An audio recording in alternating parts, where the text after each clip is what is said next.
Now to Campaign 2021, and tonight's special report ahead of Election Day focuses on the race to fill the seat made vacant by the passing of Congressman Alcee Hastings, who for nearly 30 years represented voters in some of South Florida's most underserved communities. There are 11 Democratic candidates, and we spoke to all of them about why they're running and what they hope to accomplish. Here's CBS 4's Joan Murray with the first of her two reports to help voters decide the 20th Congressional District race. In Palm Beach and Broward counties, we have the poorest district in the nation within two of the richest counties in the nation. It isn't a pretty picture. The 20th Congressional District, which includes large chunks of Broward and Palm Beach counties, has big needs from housing to health care to education. It was the late Alcee Hastings' domain for nearly 30 years. Now 11 Democrats want to fill his shoes. Some are outsiders like EMMANUEL, a retired federal labor investigator who believes in reparations for descendants of African-American slaves. He will focus on poverty.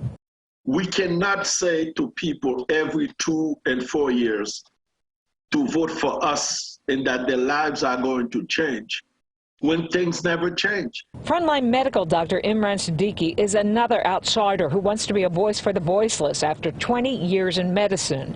He's treated COVID patients for the past 20 months, says he has a prescription for fixing what's wrong in District 20. I've taken a pledge: no to empty promises, no to lobbyists, no to special interests.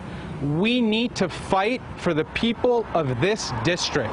The fight, said Reverend ELVIN Dowling, a former aide to Congressman Hastings and a champion of civil rights, comes down to basics. I believe that we ought to fight for a $15 an hour minimum wage. I also believe that we ought to have a universal basic income for people who are living below the poverty line or are seniors living on a fixed income. When it comes to safer communities, I think that we ought to reinvest dollars in youth development programs. Retired Navy officer Phil Jackson supports helping undocumented immigrants and tuition debt forgiveness. Focus on senior citizens and increasing the Social Security benefit to $2,000 per month, making a $300 per child tax credit permanent, advocating for environmental protection and reaching net zero clean energy economy, and providing education, STEM education for public STEM education from K-12 to the first 2 years of college. Some names and faces on the ballot may be more familiar, like State Rep Bobby DUBOSE,